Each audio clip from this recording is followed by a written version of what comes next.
नमस्कार, मैं निधि पालीवाल आज आपके सामने कक्षा 12 के विषय गणित के अध्याय 1 संबंध और फलन का भाग 2 लेकर के प्रस्तुत हूँ।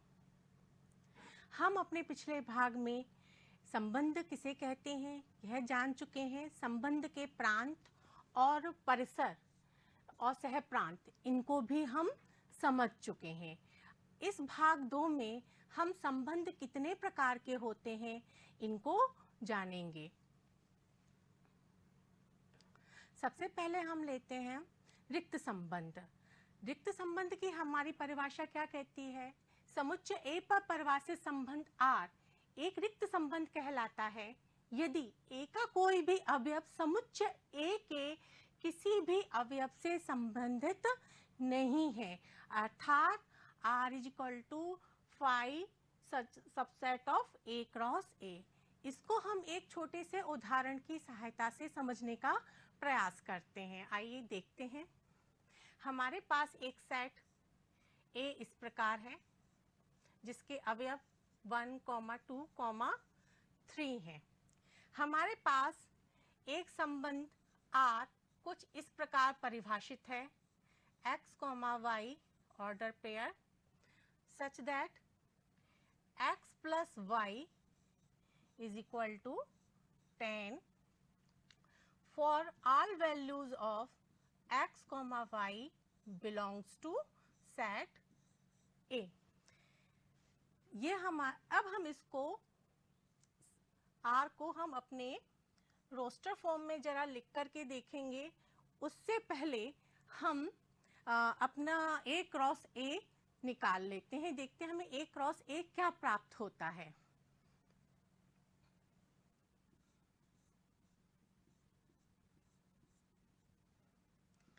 A क्रॉस A हमारा जो होगा कार्तीय गुणन A का A के साथ, वह इस प्रकार लिखेंगे हम। यह हम पिछले भाग में लिखना सीख ही चुके हैं कि यह किस प्रकार लिखा जाता है कार्तीय गुणन। 2, 1, 2, 3, 3, 3, 2, 2, 3, 1, 3, 2। देख लेते हैं एक बार। 1 के साथ हमने सारे अवयव लिख लिए हैं। 2 के साथ हमने 2, 1, 2, 2, 2, 3 हमारा आ चुका है। फिर 3 के साथ 3, 3, 3, 1, 3, 2 ये हमने A क्रॉस A के सभी संभावित क्रमित युग्मों का सेट हमने निकाल लिया है। अब हम देखते हैं हमारा संबंध यहाँ R किस प्रकार परिभाषित है कि संबंध R हमारा इस प्रकार परिभाषित है कि x और y के ऐसे क्रमित युग्मों का समुच्चय, ऐसे ऑर्डर पेयर का सेट जहां x और y दोनों का जो जोड़ है वह हमें 10 प्राप्त हो, यानी कि जो दोनों घटक हैं, प्रथम घटक और द्वितीय घटक, दोनों का जोड़ हमें 10 प्राप्त हो।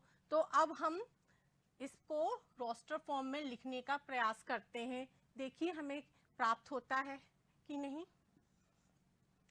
सबसे पहले हम देखते हैं ऑर्डर पेयर सेट लेते हैं 1, 1 जहां x हमारे पास 1 है और y हमारे पास 1 है।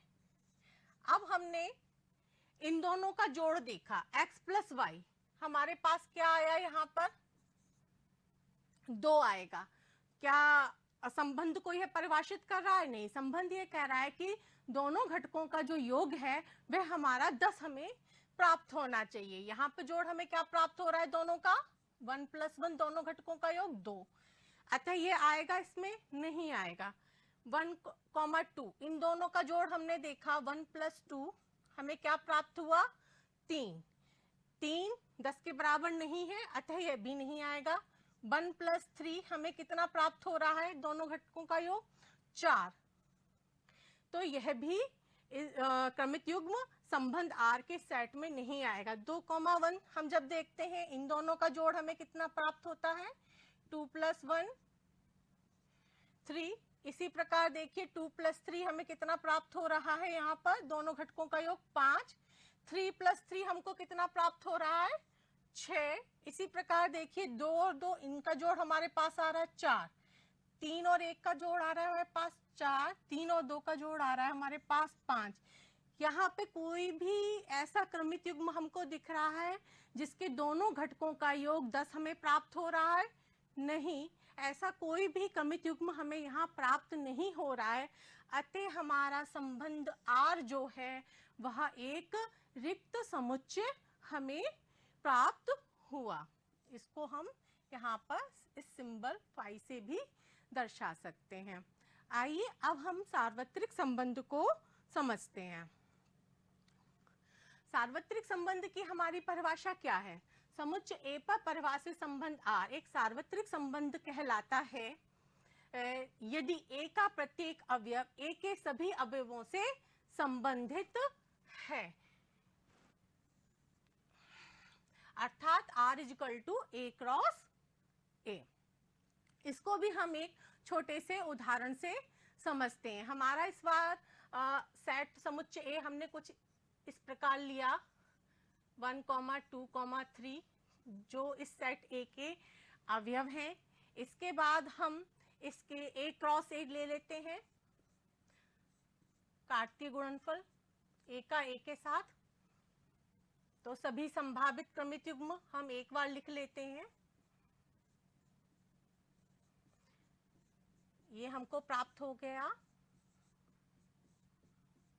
2, 1, 2, 2, 2, 3, 3, 1, 3, 2 और 3, 3। ये हमारे सभी संभावित क्रमिक युग्मों का समुच्चय A क्रॉस A कार्तीय गुणनफल है। अब यहाँ पे हमारा संबंध R इस प्रकार परिभाषित है। क्रमिक युग्म x, y सच दैट दोनों घटकों का जो जोड़ है x + y वह 6 से छोटा हो या 6 के बराबर हो for all values of x, y belongs to set A। देखते हैं कि हमें क्या प्राप्त हो रहा है इसमें। इसको रोस्टर फॉर्म में जब हम लिखते हैं तो देखिए सबसे पहले इसको चेक करते हैं हम 1, 1 इन दोनों का जोड़ कितना आया? दोनों घटकों का योग 2, 2 जो कि 6 से छोटा है। तो यह संबंध को परिभाषित कर रहा है। तो यहाँ पर 1, 1 हमें प्राप्त होगा। इसी प्रकार हम देखते हैं 1, 2 इन दोनों का जो जोड़ आ रहा है वह हमारे पास क्या आ रहा है? 3, 3 जो कि 6 से छोटा है। तो यह क्रमित युग्म भी इस समुच्चय में सम्मिलित होगा। अब 1, 3 इनके दोनों घटकों का योग हमारे पास क्या आ रहा है? 4। तो यह भी सम्मिलित होगा। इसी प्रकार 2, 1 दोनों को हमने जोड़ा तो हमें क्या प्राप्त हुआ? यह 3 प्राप्त हुआ और 3 जो कि 6 से छोटा है। इसी प्रकार यहाँ पे दोनों घटकों का योग हमारे पास प्राप्त हो रहा है 4। यह भी इसमें सम्मिलित होगा क्योंकि यह कंडीशन को सेटिस्फाइड कर रहा है, संतुष्ट कर रहा है। इसी प्रकार 2 और 3 का जोड़ हमें प्राप्त हुआ 5। यह भी इसमें सम्मिलित रहेगा क्योंकि यह भी 6 से छोटा है। 3 और 1 का जोड़ हमें प्राप्त होगा दोनों घटकों का 4। तो 3, 1 यह भी सम्मिलित रहेगा। 3 और 2 का जोड़ हमको प्राप्त होगा 5 जो कि 6 से छोटा है, अतः यह भी इसमें सम्मिलित रहेगा। इसी प्रकार 3, 3 इन दोनों घटकों का जोड़ हमारे पास आ रहा है 6 जो कि 6 के बराबर है। इस कंडीशन को, इस शर्त को संतुष्ट कर रहा है, अतः यह भी इसके अंतर्गत आएगा। अब देखिए यहाँ पर यह संबंध R जो है वह A क्रॉस A के बराबर हमको प्राप्त हो रहा है। जितने जो अवयव इसके हैं वही इसके भी हैं, अतः हम कह सकते हैं कि यह जो हमने उदाहरण लिया है संबंध का, यह एक सार्वत्रिक संबंध है। यहाँ ध्यान देने योग्य बात क्या है कि रिक्त संबंध और सार्वत्रिक संबंध को हम ट्रिवियल रिलेशन यानी कि तुच्छ संबंध भी कहते हैं। अब हम एक और प्रकार लेते हैं, स्वतुल्य संबंध। समुच्चय ए पर परिभाषित संबंध आर स्वतुल्य कहलाता है यदि प्रत्येक ए बिलोंग्स टू समुच्चय ए के लिए क्रमित युग्म ए आल्सो बिलोंग्स टू सेट संबंध आर। तो इसको भी हम एक उदाहरण की सहायता से समझते हैं। एक छोटा सा एग्जाम्पल ले लेते हैं। हमारे पास जो सेट ए है उसके अवयव हमारे पास ए कॉमा बी कॉमा सी, हमने 3 अवयव का सेट लिया है। अब हमारे पास एक संबंध R1 कुछ इस प्रकार परिभाषित है।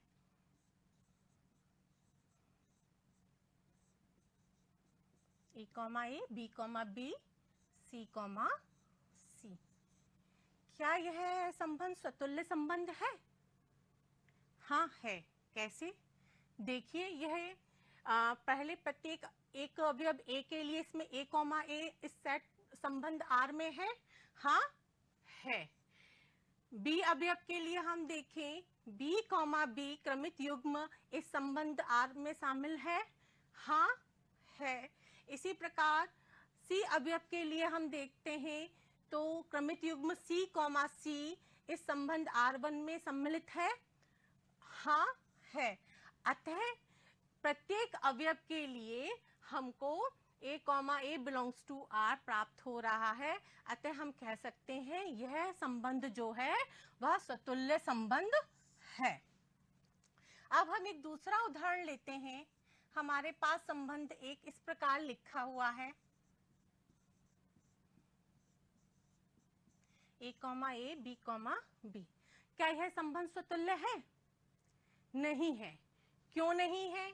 क्योंकि इसमें ए के लिए ए कॉमा ए क्रमित युग्म इसमें सम्मिलित है R2 सेट में, बी के लिए बी कॉमा बी इसमें सम्मिलित है, परंतु सी के लिए यहाँ पर सी कॉमा सी क्रमित युग्म इसमें सम्मिलित नहीं है संबंध में। तो हम कहेंगे कि यह संबंध स्वतुल्य संबंध नहीं है। अब हम एक और एग्जाम्पल लेते हैं। हमारे पास इस प्रकार है, A comma A comma B, B comma B तथा सी कॉमा सी। हमारे पास क्रमित युग्मों का समुच्चय। क्या यह संबंध स्वतुल्य है? हाँ है। क्योंकि ए के लिए हमारे पास ए कॉमा ए क्रमित युग्म इसमें सम्मिलित है, बी के लिए बी अवयव के लिए बी कॉमा बी इसमें सम्मिलित है, सी अवयव के लिए इसमें सी कॉमा सी भी सम्मिलित है। अब अतिरिक्त क्रमित युग्म इसमें सम्मिलित है, इससे इसकी इस कंडीशन पे कोई फर्क नहीं पड़ता है। अतः यह संबंध जो है हमारा स्वतुल्य संबंध कहलाता है। अब हम सम्मित संबंध की परिभाषा को समझने का प्रयास करते हैं।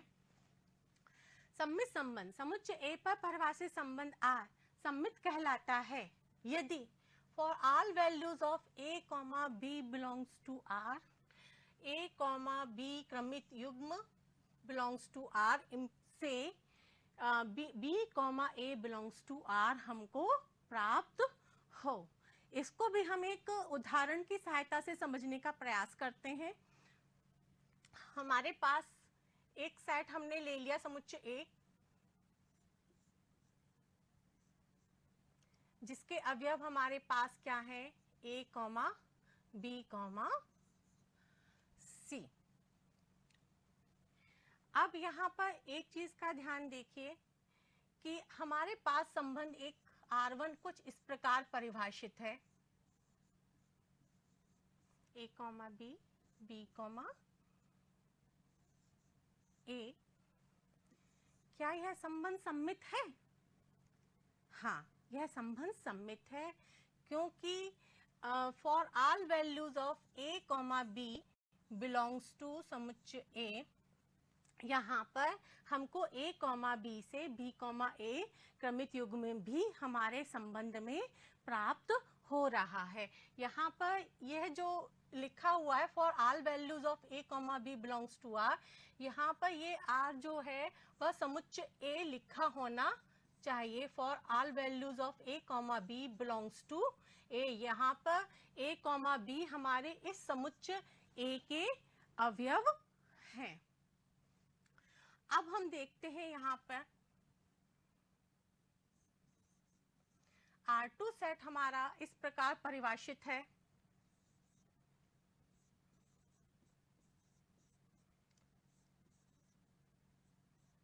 B, C, C, B।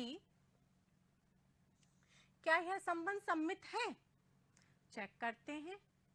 A, B से हमें B, A क्रमित युग्म इसमें प्राप्त हो रहा है? नहीं प्राप्त हो रहा है।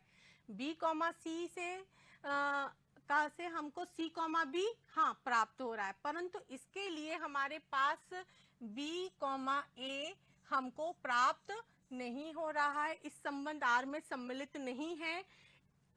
तो हम कह सकते हैं यह संबंध R जो है वह सम्मित नहीं है, संबंध R2। अब हम एक और संबंध को समझते हैं, संक्रामक संबंध। समुच्चय A पर परिभाषित संबंध R संक्रामक कहलाता है यदि A, B belongs to R तथा B, C belongs to R implies that A, C belongs to R for all values of A, B, C belongs to set A। इस संबंध में सबसे महत्वपूर्ण बात क्या है? क्रम की। क्रम हमारा सही रहे तो हम आसानी से इसको हम पहचान सकते हैं कि यह संबंध संक्रामक संबंध है अथवा नहीं। इसको हम एक छोटे से उदाहरण की सहायता से समझने का प्रयास करते हैं। हमारे पास एक समुच्चय A है जिसके अवयव हमारे पास A, B, C है। अब हम एक संबंध R लेते हैं, R1 कुछ इस प्रकार है हमारे पास, और हम इसको चेक करेंगे क्या यह संबंध हमारा संक्रामक संबंध है कि नहीं। चलिए देखते हैं इसको। अब इसमें परिभाषा पे हमें ध्यान देना है। परिभाषा हमारी क्या कह रही है? A, B belongs to R तथा B, C belongs to R। तो A, C यानी कि इससे हमें क्या मिल रहा है? A, C हमको प्राप्त हो रहा है, also belongs to R। तो देखिए यहाँ पर ये चीज, इस क्रम का हमको ध्यान रखना है, यानी कि जहां पर इसका द्वितीय घटक खत्म हो रहा है, जहां ये द्वितीय घटक है वहीं इससे जुड़े हुआ द्वितीय घटक यहाँ पर प्रथम घटक है। फिर जब हम इनको मिला रहे हैं तो इस सेट का प्रथम घटक और इस वाले क्रमित युग्म का द्वितीय घटक मिलाकर के क्रमित युग्म हमारे पास संबंध R में हमें प्राप्त होना चाहिए। तो देखिए यहाँ पर है कंडीशन कैसे हमें मिल रही है। हमारे पास हमने क्या लिया? A, B, फिर हमारे पास क्या है? B, A। कंडीशन के हिसाब से अब हमारे पास क्या हमें प्राप्त होना चाहिए? A, इस संबंध R में सम्मिलित होना चाहिए। क्या यह इसमें सम्मिलित है? नहीं है, अतः यह संबंध संक्रामक संबंध नहीं है। अब हम एक छोटा सा और एग्जाम्पल लेते हैं दूसरा संबंध का। हमारा सेट यही है A, B, B और हमारे पास क्या है? A, B। ये तीन क्रमित युग्म है हमारे पास। अब देखिए अवयव इस संबंध R के, सबसे पहले हमने लिया A, A, फिर A से फिर कौन सा लेना होगा हमको? A, B। इसको और इसको ले रहे हैं तो देखिए हमें क्या प्राप्त होना चाहिए? A, B परिभाषा के अनुसार। तो क्या हमको A, B प्राप्त हो रहा है? हाँ, A, B हमारे इस संबंध में सम्मिलित है। अब हम जरा चेक करते हैं B, बी। बी से देखिए, बी यहाँ पर हमारा इसमें द्वितीय घटक है। ऐसा कोई अवयव देखिए इसमें क्रमित युग्म जिसका प्रथम घटक बी हो, नहीं है, तो भी यह संक्रामक संबंध की कंडीशन को पूरा कर रहा है। अब हम जरा लेते हैं ए कॉमा बी। देखिए इसकी साइकिल, इसका क्रम लिख लेते हैं, ए कॉमा बी, फिर यहाँ से हमारे पास क्या आएगा, बी कॉमा बी। यहाँ पर देखिए इनको सम्मिलित करने पे हमें प्राप्त हो रहा है ए कॉमा बी, जो कि इसमें सम्मिलित है। ए कॉमा बी हमारा ये यहाँ पर इस संबंध आर में सम्मिलित है। अतः हम कह सकते हैं हाँ, यह संबंध संक्रामक संबंध है। एक और संबंध हम लेते हैं बी कॉमा सी। बहुत छोटा संबंध हमने लिया है। क्या यह संक्रामक संबंध है? हाँ है, क्योंकि ध्यान दीजिए परिभाषा हमारी क्या कह रही है, यदि A comma B belongs to R तथा B comma C belongs to R. अब यहाँ पे हमारे पास बी कॉमा सी हमारे पास इस संबंध में है। अब इससे जुड़ा हुआ हमारे पास दूसरा अवयव इस नहीं है, तो भी यह संबंध जो है संक्रामक संबंध कहलाएगा। यदि A comma B belongs to R तथा B comma C belongs to R, implies that A, C belongs to R, क्योंकि इसमें ये अवयव, ये वाली कंडीशन यहाँ पर नहीं लग रही है, तो हम केवल इस एक कंडीशन से ही कह सकते हैं। तुल्यता संबंध। समुच्चय ए पर परिभाषित संबंध एक तुल्यता संबंध कहलाता है यदि R स्वतुल्य, सम्मित तथा संक्रामक है। यानी कि इसमें तीनों कंडीशंस हमारी अप्लाई होती हैं। तो इसको भी हम एक छोटे से उदाहरण से समझ लेते हैं। हमारे पास एक सेट ए इस प्रकार है जिसके अवयव, हमारा संबंध आर कुछ इस प्रकार परिभाषित है।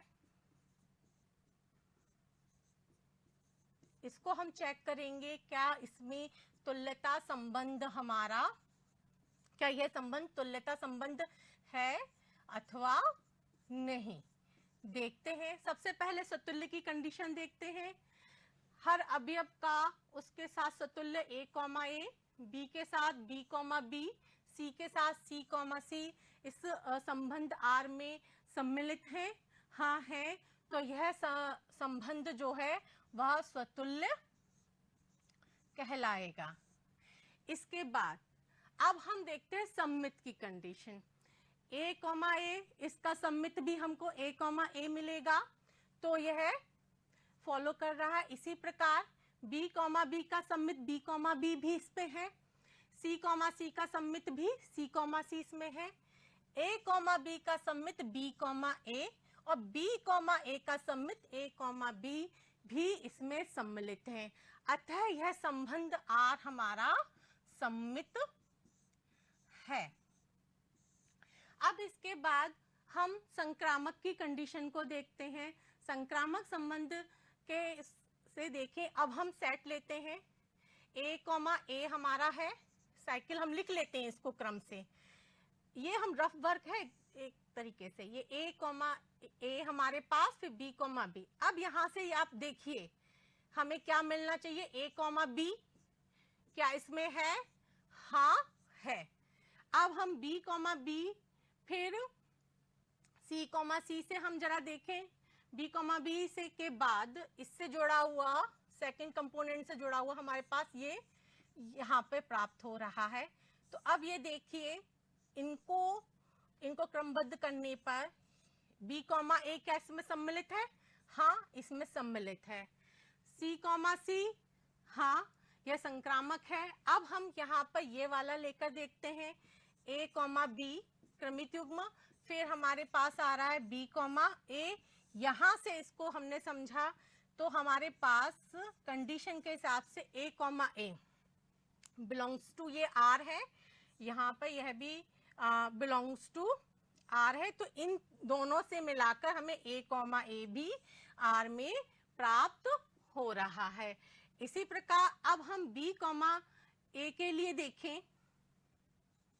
बी कॉमा ए हमने लिखा बिलोंग्स टू आर, अब यहाँ पे हमारे पास a, a belongs to r है, इसमें इन दोनों को मिलाया तो हमारे पास b, a also belongs to r हमको प्राप्त हो रहा है।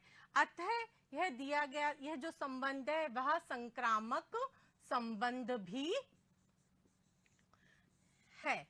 तो यदि कोई संबंध सम्मित, स्वतुल्य तथा संक्रामक तीनों ही है तो वह संबंध तुल्यता संबंध कहलाता है।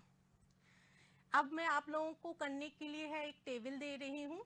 इसमें टेबल में देखिए हमारा समुच्चय किस प्रकार है। यहाँ पे ये r वास्तविक संख्याओं का समुच्चय है, फिर इसके बाद एक हमने ये त्रिभुज का समुच्चय लिया है। संबंध इनके अंतर्गत किस प्रकार परिभाषित है, यहाँ पर ये स्मॉलर देन के लिए परिभाषित है, ये ग्रेटर देन के लिए, ये इक्वल टू के लिए।